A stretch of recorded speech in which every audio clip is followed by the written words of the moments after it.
Ei, Cris, o Swissair 127 viu um OVNI ou um foguete que quase o acertou no meu espaço aéreo. O radar militar alerta que está captando um alvo primário intermitente atrás de você na trilha. Desde o início dos voos tripulados, pilotos e astronautas do mundo todo têm encontrado OVNIs em nossos céus e além. Aqui é Houston. Repita, 7. Eu disse que temos um OVNI às 10 horas, alto. Agora, várias de suas gravações, imagens e histórias foram divulgadas pela primeira vez. OVNI ou coisa do tipo, aquela bobagem de Roswell de novo. Os relatórios de OVNIs feitos por pilotos profissionais são os melhores por causa do conhecimento que eles têm dos céus. De gravações de torres de controle e de caixas pretas de aviões comerciais nunca antes divulgadas. Sierra Julieta, ainda está vendo o tráfego aí?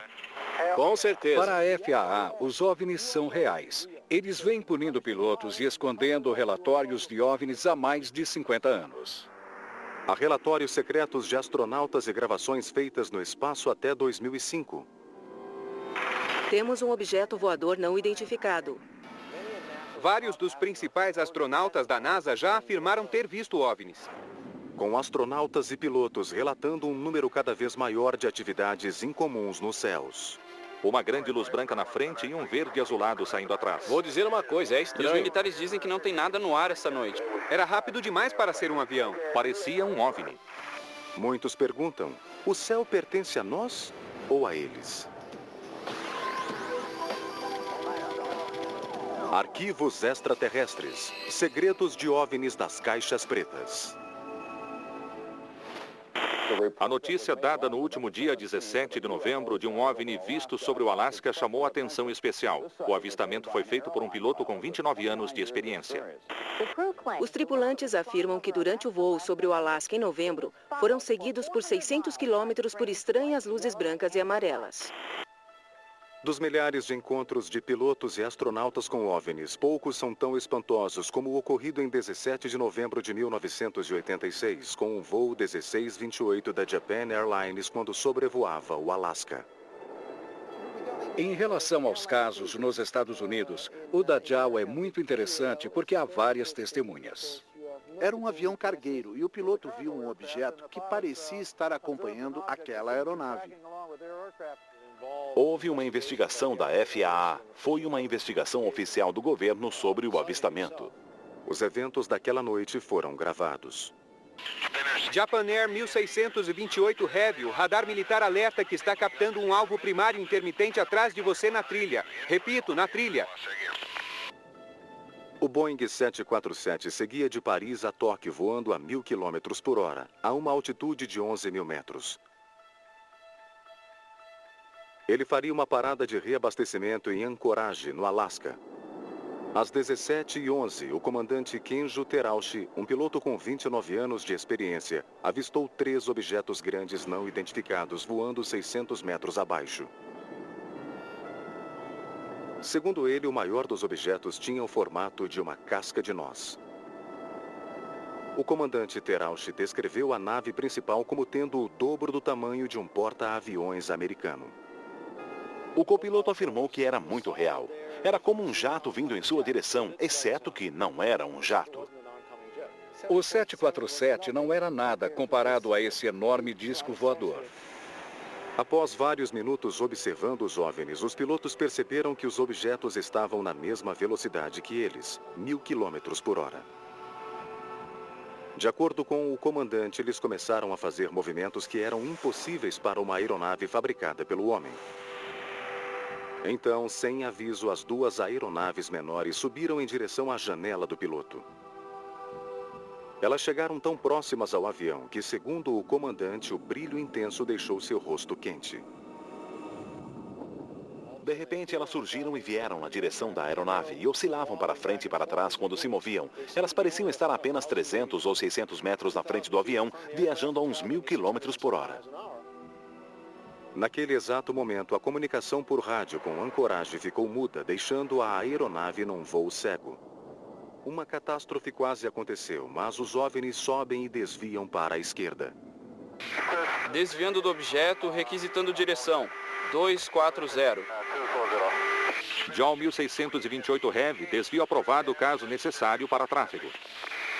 Ele é bem grande. À direita, informação. Informação.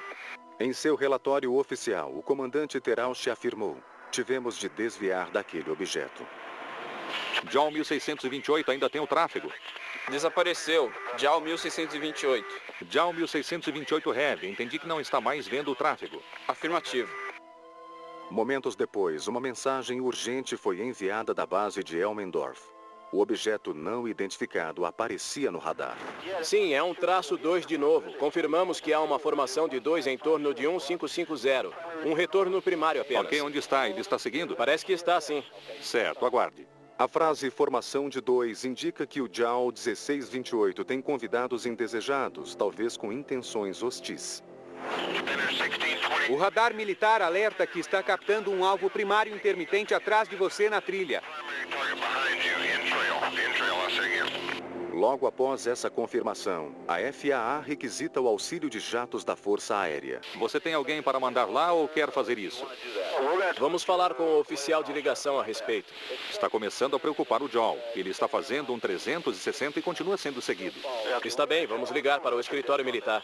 Embora os militares não tenham feito nada, o voo 1628 conseguiu pousar em segurança em Anchorage às 18h20.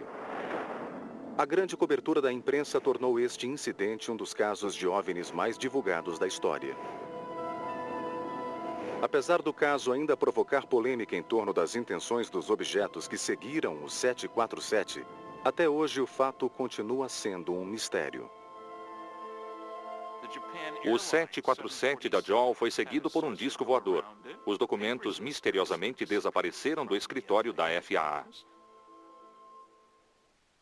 30 de janeiro de 1987. 2 meses após o caso da JAL, um evento similar ocorreu novamente no Alasca, desta vez com as Forças Armadas. Um KC-135 da Força Aérea que partiu de Anchorage em direção a Fairbanks relatou o contato com um OVNI a 6.000 metros de altitude. Existe tráfego para nós, cerca de 1 hora. Não sei bem a distância, mas na mesma altitude. Hector 29 negativo, não existe tráfego nesta posição. Segundo os pilotos, o objeto era muito parecido com o relatado pelo voo da JAL. Um objeto grande, silencioso e em forma de disco, maior do que um porta-aviões. Segundos depois, o controle aéreo perguntou se o KC-135 continuava vendo o objeto. O piloto respondeu que sim e que o objeto estava a 12 metros de sua aeronave. O incidente do voo JAL 1628 chegou a ser citado na conversa. Somos da Califórnia, de passagem aqui. É comum as pessoas verem esse tipo de coisa, tirando o pessoal da JAL?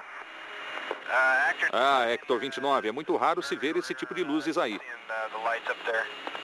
30 minutos depois, a torre de controle de Anchorage passou uma mensagem do escritório regional da FAA. Hector 29, o pessoal do controle de qualidade aqui em Anchorage pediu para você ligar para eles quando pousar. É referente ao objeto que estamos vendo? Afirmativo, senhor. Pilotos são ótimas testemunhas para OVNIs. Eles sabem o que é e o que não é normal nos céus.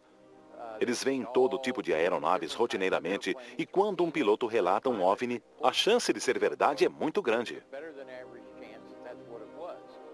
31 de janeiro de 1987. Menos de 24 horas após o avistamento do KC-135, mais um incidente ocorreu nos céus do Alasca. Os pilotos do voo 53 da Alaska Airlines relataram um objeto em formato de disco, grande e brilhante, seguindo a aeronave.